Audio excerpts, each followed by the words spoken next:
Welcome to the Dice Tower, a series of videos about games and the people who play them. And now, here's your host, the wargame expert, Marco Arnaudo. Today we're going to talk about A Victory Denied, Crisis at Smolensk, July-September 1941. So it is clearly an Eastern Front game. It is the sequel of A Victory Lost, published in 2006. A Victory Denied was published in 2009 by Multiman Publishing, so it is not a new game. However, it's a game that I like very much, so big spoiler here. And so today I just decided I wanted to talk about it and try to show you why I think it is such an interesting and fun game. This is a general overview of the map. It is printed on paper, but it looks pretty good to me. It is very functional, very clear, very easy to tell which areas are which in terms of terrain. It represents the area between Minsk and Moscow. Here you have the Minsk pocket, where at the beginning of the game, in the first couple of turns, there is an off-board battle going on between the Russians and the Germans. It is also a victory area for the Russians. They'll try to enter that area, and if they manage to do so, they win the game. On the other side, of course, you have Moscow, which is naturally the victory area for the Germans, and this is where they will try to bring their units. This game is based on a cheat pool mechanism, so you will have a couple of cheats in the mug each time.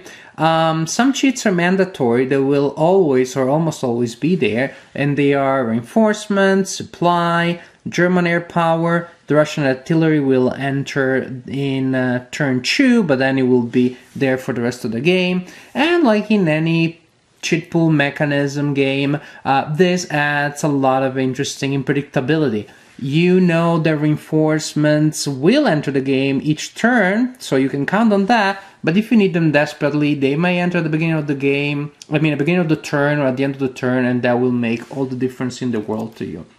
On top of those mandatory cheats, the turn track gives a certain number of command cheats to each player. As you can see, each turn that number changes to reflect the ebbs and flow of the game. And that makes things very interesting because, of course, the more command cheats you have, the more powerful you are because you can move and activate more units on the map.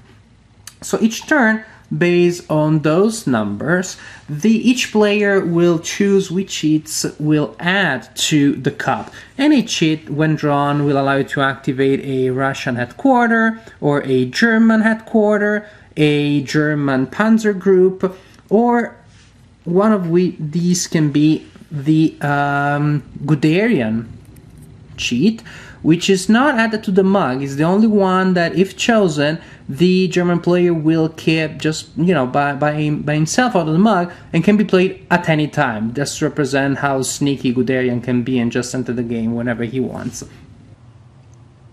Suppose you're the Russian player and you selected and you just drew this cheat here. That allows you to activate this headquarters, the corresponding 28 headquarters, which means that now with that headquarters active, you can activate all units which are in its range, and this range in this case is of 4. That means that all other Russian units which are in a range of 4 from that headquarters will activate. So in this case it will be this one. Then you have 1, 2, 3, 4. This one activates. What is interesting, 1, 2, 3, 4, well, 1, 2, 3, is that if another headquarters is in the range of the originally activated headquarters, this other headquarters activates too, and in turn can activate units in its own range, even though they might be out of this one. So in this case, by drawing this cheat, you activate this headquarters, and then this unit, and even 1, 2, 3, 4, this unit here, activate. Things work differently with the motorized groups, so they activate differently, and that means that the game is non-symmetrical. When you draw a cheat for a motorized group, for example, suppose you draw one that would activate this group here, you choose one unit in that group, suppose I choose this one, and then you're able to activate any unit that is in a range of 3 axes from that unit, and then other units that are in 3 axes from each other. Basically, as long as they're all in a range of 3 axes from one another, you're able to activate the entire group. So it works differently. There's more mobility. You don't have one headquarter, but you still have to be able to keep your Panzerkorps compact, which is particularly challenging when later in the game the Russian player will start using these auto supply markers. You still check supplies normally, and that gives you additional penalties if you're out of supply. However, just by default, to represent the advantage of the Russian player later in the game, the Russian player also gets these extra auto supply markers that he can place on any German unit he wants. And that reduces the strength of the unit, but also the speed. That means if this is the situation and this group is activated, now the German player has a tough choice, which is either to slow down the entire group so that this guy can stay in range all the time, or if these other people move at full speed and he is slow because of his other supply, he will be left behind, he will be out of range. Next time the cheat for this group is activated, the German player will be able to activate only these units here or this one here. So either way, it's going to be a problem. There are going to be interesting choices there. At the beginning of the game, the German front has just reached these 2 rivers, where on the other side you can see that the Russians are arriving and try to push back the Germans. Especially here in the south, the concentration of forces is particularly strong, and as you can see, literally is the Germans on one side of the river and the Russians on the other side of the river, with the only exception of these Russians here defending a city. It is interesting because that major river gives huge limitations in terms of movement. It's very hard to cross it, especially if there are enemies on the other side, and there are a lot of limitations also to combat. And at the beginning of the game, the German player has some special attacks, and there are special advantages to simulate the impact of the attack. However, if you just try to spend all the extra energy going across the river, destroying these units one by one, it's gonna take you a long time, especially if then the Russian brings in more reinforcements. You can get stuck here pretty easily if you're the German player. Then the temptation might be, well, who cares then? I'm gonna just move all my Panzerkorps here in the middle. Look at all this empty space. It seems it was made just so that the Panzers could run happily and freely towards Moscow. Yes, but remember, the river is hard to cross when there are enemies on the other side, but if you, the German, leave this area unguarded because you're just running towards Moscow, all these Russians will have no problem crossing the river when nobody is guarding it, and then they will reach Minsk much faster than you can reach Moscow. Remember, Minsk is a victory area for them. So the game will start with an interesting puzzle for the German player. Whether you want to fight across the river, try to outmaneuver, try to run for Moscow, there will be different choices, and that will trigger different types of game.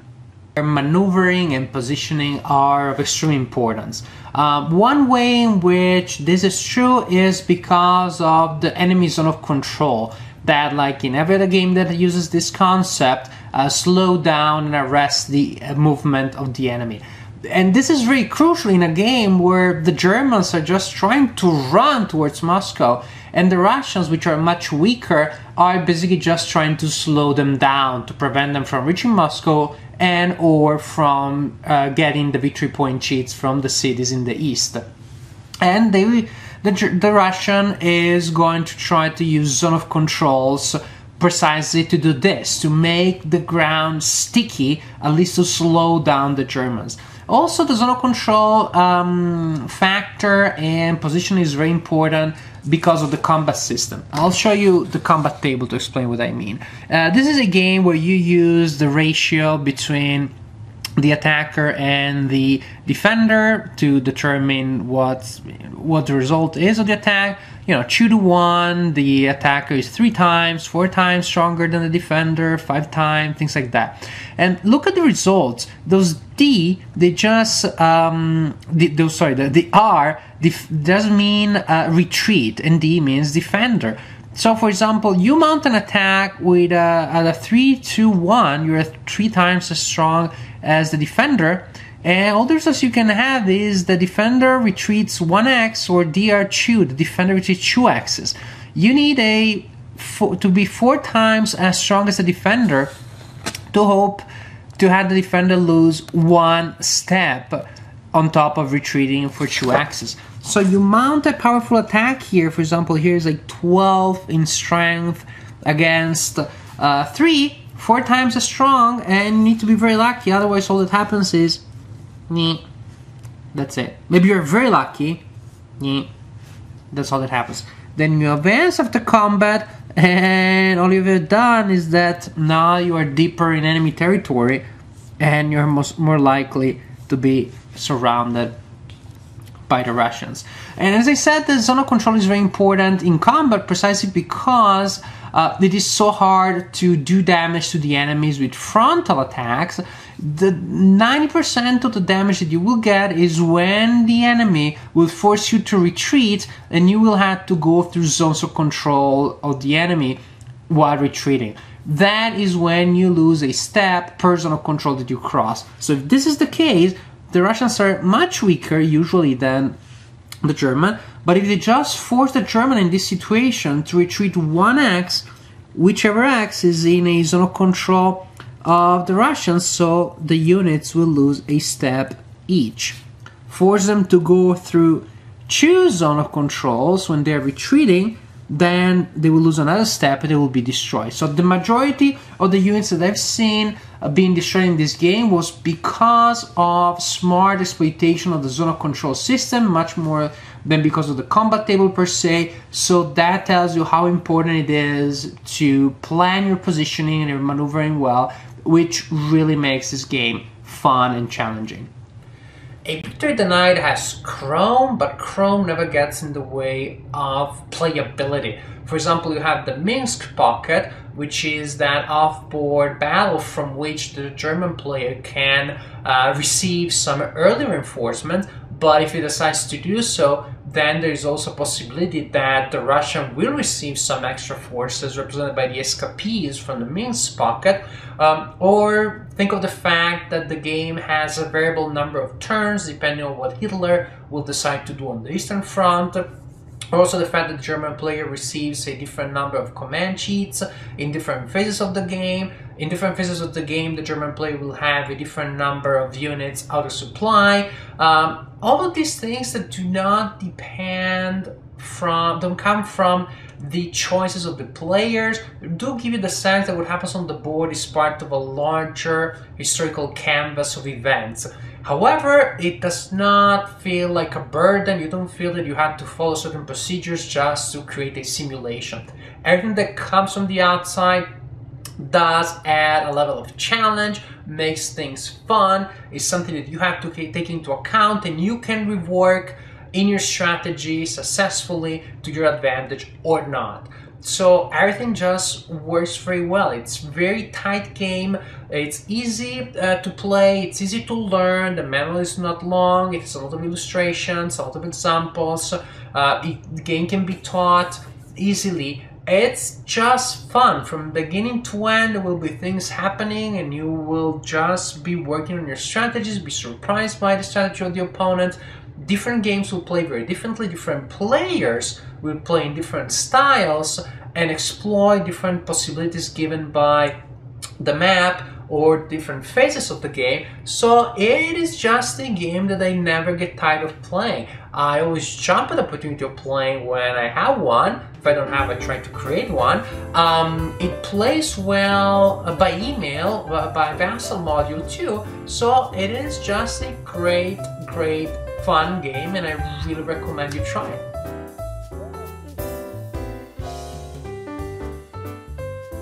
Tune into our next show for more Top 10 gaming goodness, or check out our website at www.thedicetower.com for more reviews and top 10 lists.